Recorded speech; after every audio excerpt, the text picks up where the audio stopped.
Today, we will focus on how the GRC platform, and let me briefly define the GRC platform, is the general ledger for risk and controls. Is the GRC platform provides a common language to connect policies, procedures, regulations, risk controls issues. GRC platform provides APIs to integrate and connect content, applications, systems, a lot of the things we saw earlier today. And the key thing is we will really delve into how the GRC platform is a key enabler to transform GRC processes across all lines of defense, as well as the larger ecosystem of third-party and fourth-party systems. So today, it is my pleasure to have three experienced leaders join this panel who have transformed GRC processes within their organization. They each have rolled out multiple GRC, metric stream GRC applications and platform in a way where they're taking advantage of the agility, quicker risk-based decisions, scalability across all lines of business and the ecosystem, and innovation, leveraging a lot of the technologies you saw to gain insights and drive efficiency. So let's get started. Let me start to welcoming Marissa Milou. She's the Group Audit Director of OPAP, the leading gaming and entertainment company in Greece. Marissa leads the internal audit and assurance activities of OPAP Group, where she also sits as a member of the Group Information Security Committee. She has been working with the audit teams in governance benchmarking, risk management, data science and analytics, RPA, cybersecurity, including global blockchain community and crypto asset space. Marissa leads the team that has rolled out metric stream apps in risk, compliance, audit, and issue management to her entire organization. Previously, she worked as Chief Internal Auditor at the Hellenic Financial Stability Fund, as Associate Group Audit Director at the National Bank of Greece, and as Enterprise Risk and Assurance Services Senior Manager at Deloitte. So welcome, Marissa. Good morning to everyone. Is a transformation consultant at M&G, a global leader in asset management with a responsibility for assets worth billions of dollars across equities, fixed interest, multi-asset, real estate, and cash for clients in the UK and Europe. M&G is laser focused on identifying, analyzing, and managing the risks that come with a highly dynamic and digitalized marketplace. Ken is a key member of the team deploying metric stream to automate and standardize its programs for integrated risk management, which includes metric stream platform and 6 applications. And this is very interesting. Each application deployed out of the box in 4 to 10 week sprints. Prior to this role, Ken has held various roles in operations, technology, and transformation, leadership at organizations including JP Morgan Chase, UBS, and Barclays. Welcome, Ken. And then we have Jean Gotzinger, I hope I got that right, Head of Risk Prevention at Central Bank of Luxembourg. Jean heads a highly skilled team of ORM, BCM, and information cybersecurity experts. Jean has been focusing on rolling out metric stream platform and apps for operational risk as the umbrella for all operations, not only enterprise risk, but also audit, business continuity, cyber, legal, third-party risk across all lines of defense. He has over 20 years of experience within information cybersecurity, including BCM, and 9 years in ORM as a recognized expert within the European system of central banks. And in fact, what you'll hear from him today is a blueprint of how any central bank in any part of the world can drive governance, risk, and compliance. So let's get started. So I'll start first, and maybe we can just go from Jean on. Just help us understand maybe about your organization and what and why you did the GRC transformation and what benefits you are getting. First of all, good morning to everyone. Perhaps some background information about central banks. By nature, central banks are not early adopters for new technologies. So I think as the Central Bank of Luxembourg, we took in some way the lead to go in this transformation endeavor. Why going in such a big adventure endeavor is by, I think there are a few elements. The first one is you need to have the right people at the right moment to start such a project, because at the central bank we had a lot of processes that are still manual. And ORM was a good example. And I think with those who had participated to the presentation of Edgar Biro, we at a certain moment had the right person with Edgar, and under my leadership, we took the decision to go from a manual situation to a more automated, simplified, agile situation, and also to convince the board, I think it's time to make more risk-based decisions in the fact that the right information is available. So another issue was that the tool was a mean to boost awareness on the first line and to boost the maturity of the whole ORM process. And I think if you listened yesterday what we achieved, we achieved our goal.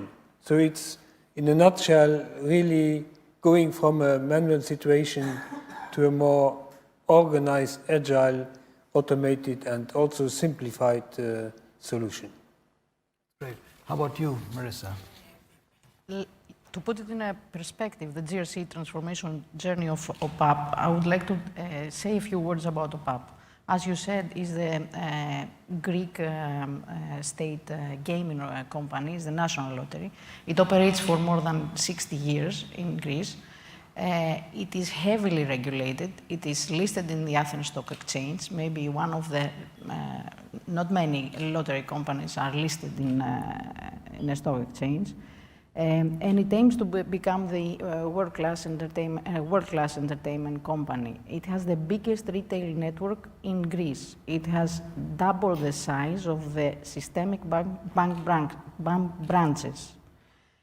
Is the biggest taxpayer and has a significant CSR program with more than 1.4 million citizens benefiting from this. In the last 3 years, it has invested more than 100 million in digital transformation, and it had to become agile to achieve this. So the risk, compliance, and the audit should cope with the pace.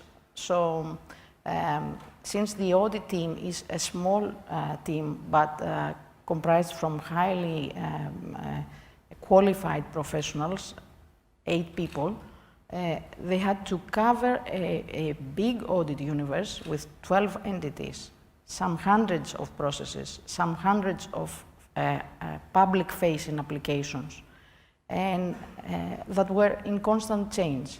So we had to lean forward, as our previous speaker said, to new trends and collaborate with the risk and compliance unit in an integrated in an integrated framework or approach to ensure, first, that we provide higher level of assurance to our board, that we identify more quickly our potential control weaknesses, and that the management can take faster decisions to either react and mitigate the risks or take advantage of the opportunities that lie ahead. Now, Lord Kelvin said that if you can measure it, you can improve it.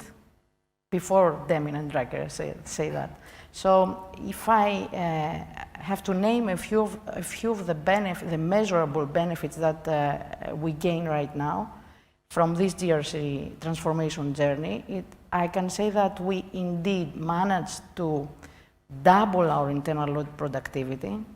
We managed to see 2 times more of our audit proposals being implemented, 80% faster than before. If that's not a That's change. very impressive, and we'll come back to you and discuss now how you did it. But Ken, I know you've been through a demergers. Maybe share your thoughts. Maybe to give a little bit of context. So we've undertaken the programme in a broader context of merging and demerging M&G Investments and Pre-UK out of the Prudential Group. So essentially we've built a company. And what we've had to do as part of that process, as well as implementing the system, there's a broader context of restructuring the various organisations and departments that sit around it. So we chose MetricStream as a platform because in bringing the companies together, there are a variety of legacy practices that we've got from both camps that we inherited. And the key thing for us was to have an alternative and credible mechanism to unify and bring the two camps together. The key objectives that we were trying to drive were simplification. So in the current or the legacy environment, there are various assurance ratings and assurance regimes that were applied to the various disciplines. So from an executive committee perspective, it's very difficult to see the wood from the trees and to answer questions like, what's the most important thing that we need to focus on? So simplification was a key element, and also to drive out efficiency. And the other element of it was making risk and control more pervasive and more accessible to people out there on the street doing the business. So we chose MetricStream to give us that leverage, to provide us with a credible platform to bring people together. We had a variety of different, how should we say, techniques and approaches to taking it forward with the various disciplines. But the key thing was getting the product visible to people as soon as possible so that they could assess it in the context of their outcomes rather than the processes that they have currently in place. So we use this to drive and ask the question that Andrew was alluding to earlier today of why. So the key focus of what we did was focusing people on why they were doing things to help them and enable them to change.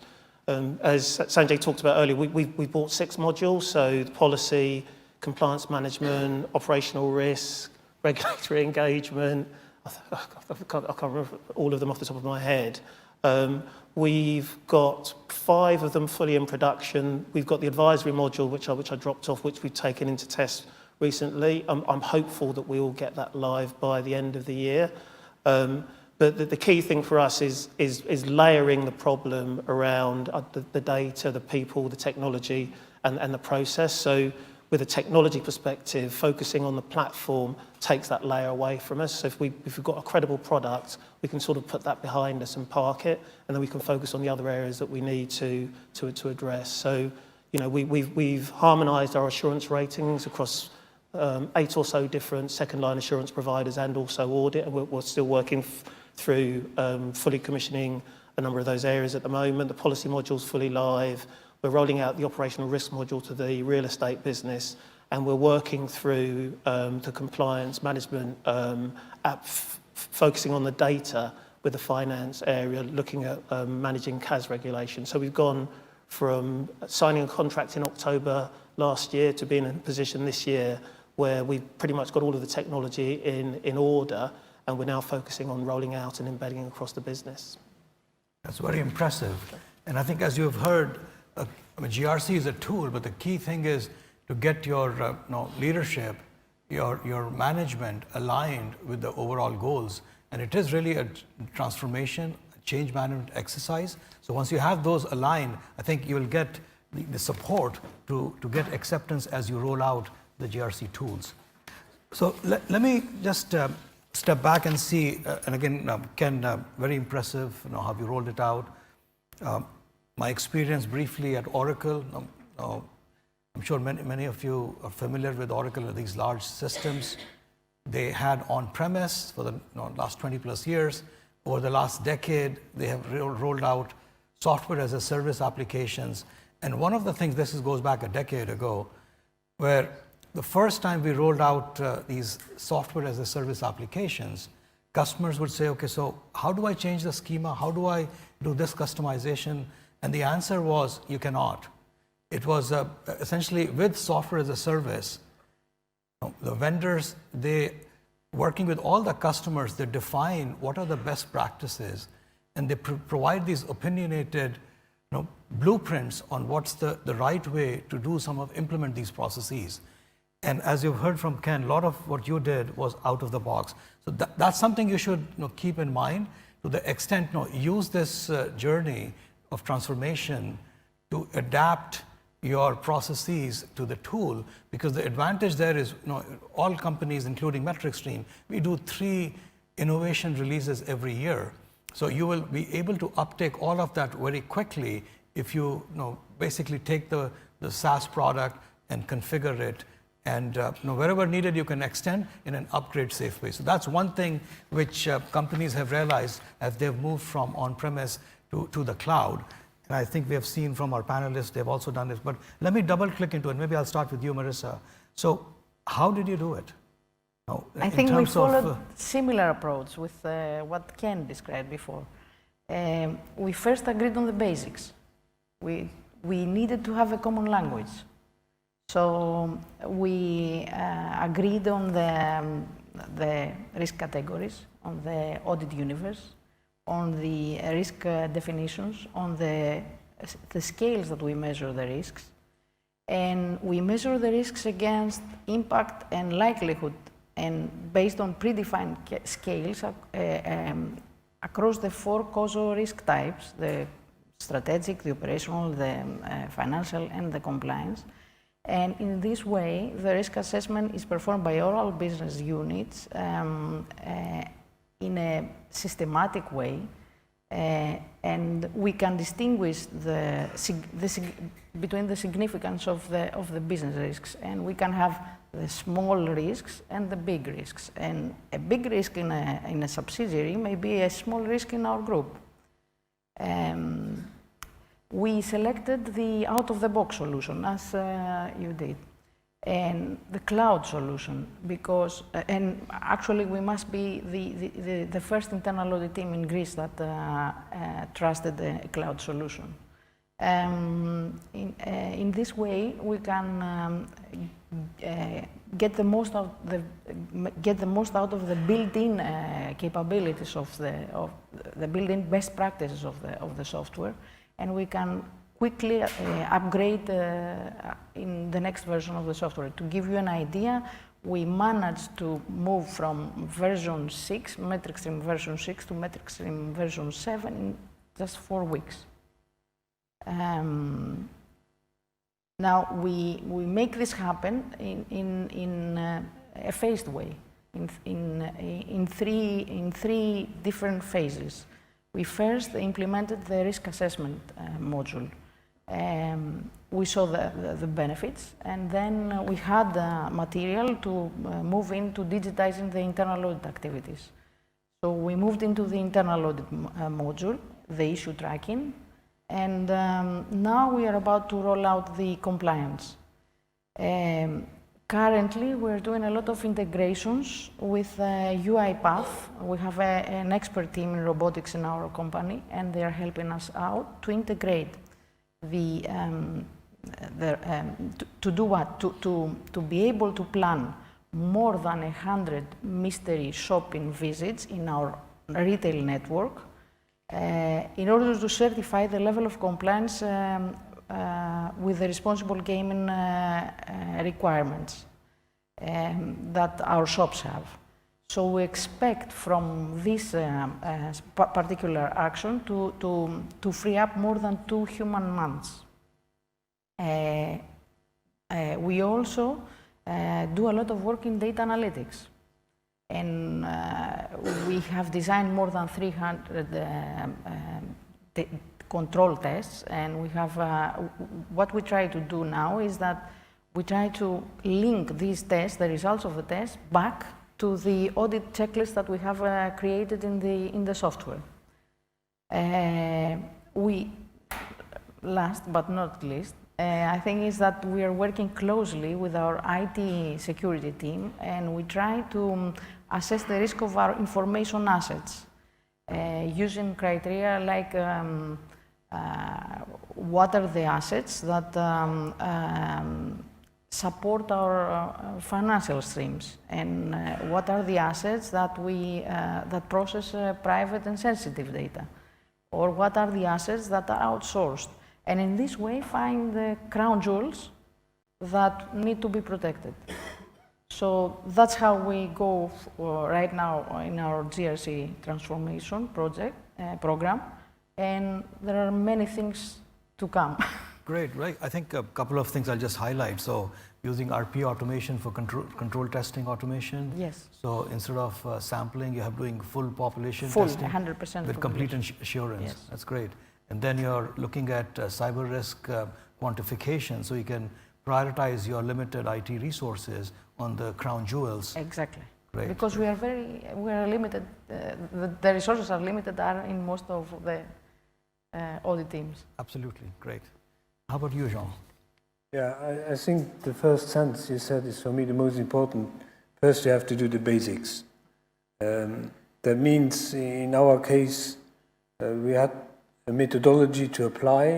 It was in some way a little bit easier because we have the European system of central banks, where we developed a common framework, the one we use at the central bank.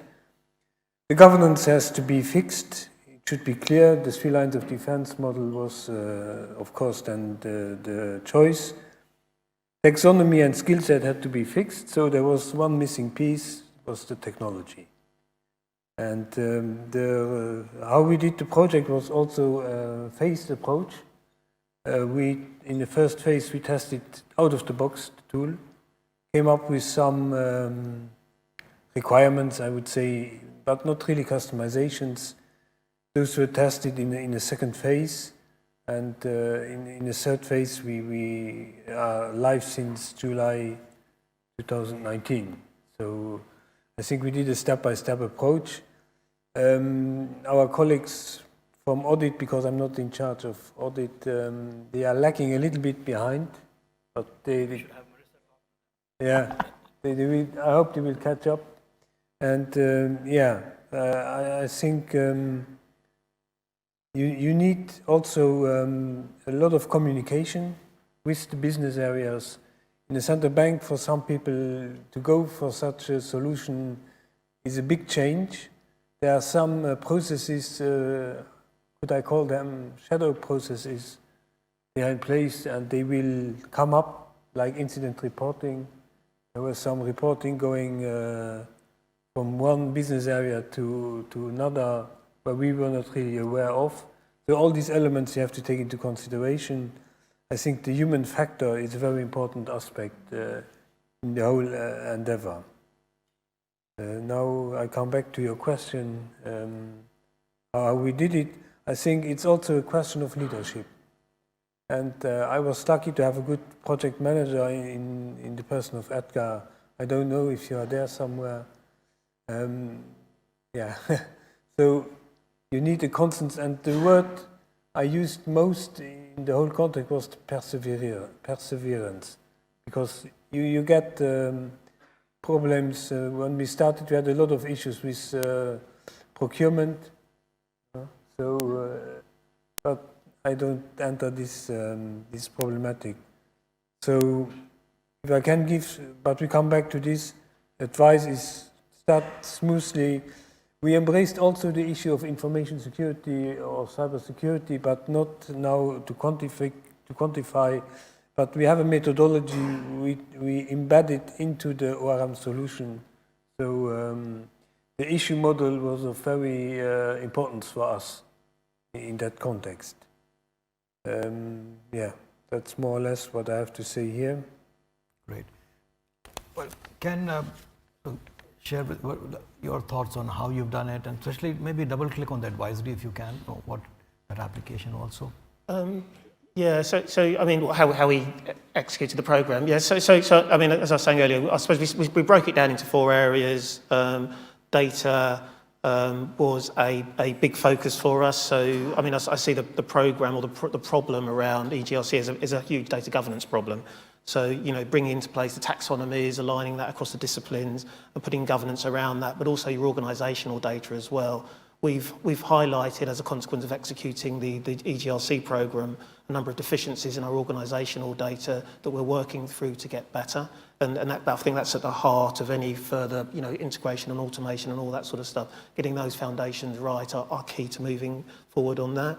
I mean, as we touched on earlier, from a technology perspective, and we had to do some work with Metric Stream because we didn't want to go back to basics. You know, we had a number of demos as part of the RFP process, and we wanted to be given what we had been demonstrated, and we wanted that quite quickly.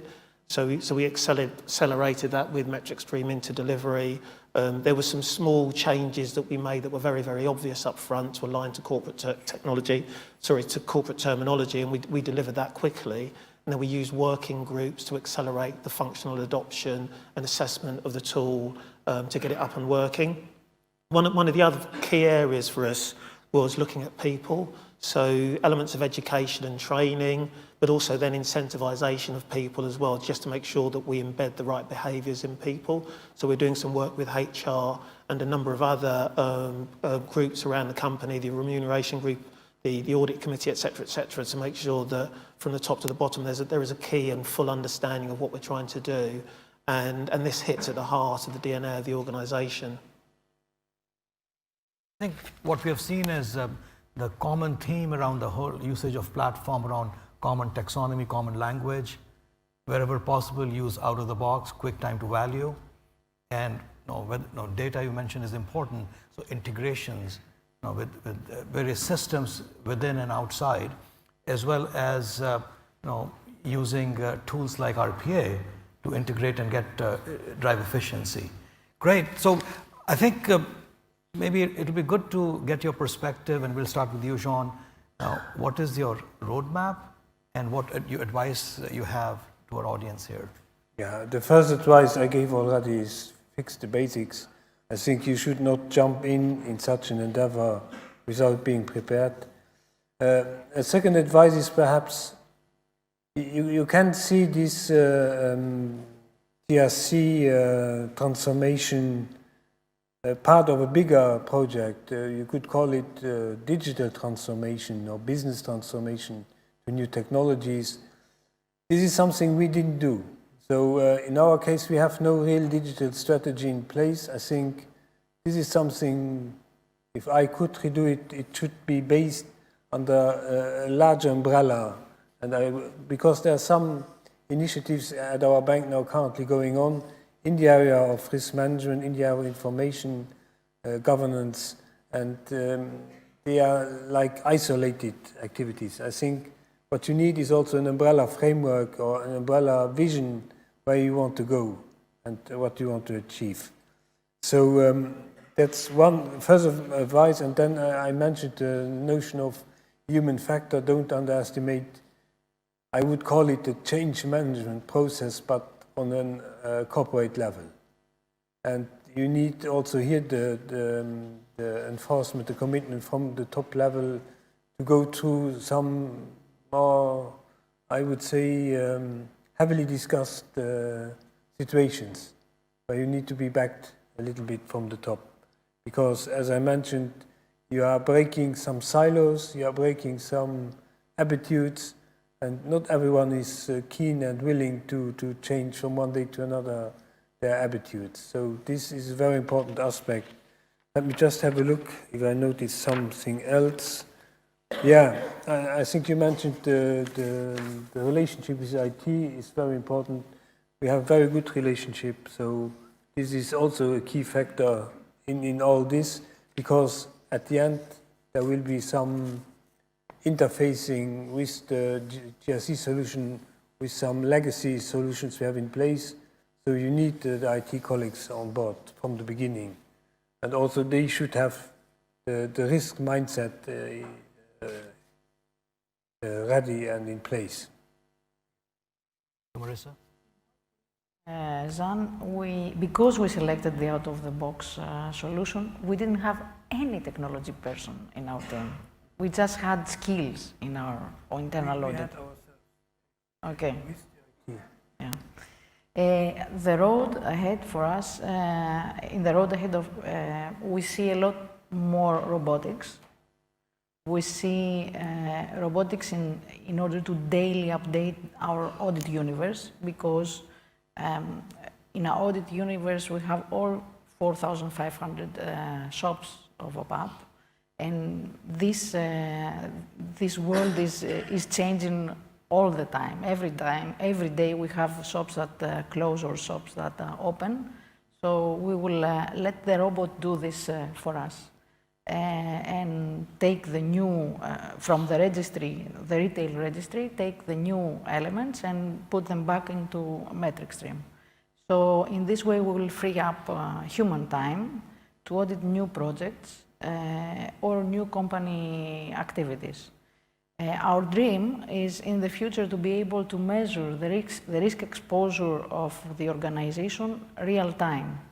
And we will manage to do this if we integrate, as I said before, the control test data analytics scenarios that we have already built with our audit checklist in M7, and then let the bots do the repetitive audits for us. And in order that our audit team is able to deal only with the exceptions. So more continuous auditing, probably importing the results also of the security controls, and possibly text analytics. Text analytics in customer complaints that will be integrated in the issue management module. This is what we are looking at right now. And we are planning to take to the next level. Great. I mean, I think issue management in GRC, that's where we collect the most data. And as you've heard today, yesterday, we are using AI/ML. You can classify, you can cluster, we can make recommendations and then map for this issue. Maybe this should be the workflow. So basically hands off, auto everything. I was very happy to see the development earlier today. Great. How about you, Ken? So, I mean, so our roadmap is the rollout and embedding that I touched on earlier. We're also looking at a few more modules as well around IT security, business continuity, and a number of other areas. So, I mean, we anticipate that the whole rollout process will take another year or two to get to a situation where we feel comfortable that we've fully done our job. From an advice perspective, I think there are a number of things that I would highlight. I think, as you go down this journey, I would try and ensure that the business cases that you construct for activity like this are robust. From the work that we did with with Prudential, even though we were essentially a backroom activity, our business case became a shining example for how business cases should be written for the organisation, because as well as the regulatory and control elements, we gave back tangible business benefits with regard to cost, efficiency and benefits to the client. And that helped us make the whole journey more real for everybody across the business, basically. So we've got a very, very, very active participation from our executive committee. Members of our project team have quarterly or monthly meetings with a variety of different members of the executive committee. We have a steering committee that is constructed of all of the COOs of all of the business areas. We also have an operating committee as well. That governance and buy-in we will hope will continue going forwards once the programme's complete. I would urge you all to put aside your organisational arrogance and actually implement the product out of the box. You will change things, but I think you should take the changes from a very, very considered perspective, because I think, these guys have done this more times than we've had hot dinners, and I think as an organisation, every organisation benefits from that. We've gone into partnership with Metric Stream in that regard, and we give very, very robust feedback around some of our experiences, and we also work with them to try and use the product in a way that they may not have considered. So, for example, we're using the advisory module in conjunction with the operational risk module, such that the second line use that to provide advice on things like notifiable events, RCSAs, etc., etc. So we don't have our second line approving, we have them giving advice, but the advice is monitored and managed. And it ties in with some of the discussions that people have, some of the comments that people have made earlier about, the first line should be responsible and empowered to manage risk, and the second line should be there as an advisory and oversight organisation. And then I think the third thing is around the language and the data. And as I touched on earlier, I think this is a broad data governance conundrum, for want of a better term. I mean, a lot of the practices around data governance already exist, building straight-through processing systems to process transactions. And I think that the maturity of those practices need to be extended into this control and governance realm to ensure that the various disciplines come together and actually understand the synergies that they get, and also the efficiencies And the predictability, I think the predictability is key because it makes the systems behave in a way that people expect, but also from a human perspective, the consistency that you get with well understood and well aligned data, I think is important for making it real for people that do the business on a day-to-day basis. I mean, I think how each one of you has rolled out your GRC program, I think very strong foundation. I think it's set for the next decade, and how you have implemented as metric stream. We provide innovations 3 times a year. I think it'll be very easy, almost frictionless for you to absorb that and drive maximum benefit in the years forward. So I think we have time for 1 or 2 questions. If there are any questions from the audience for the panelists. Yes. There's a mic coming.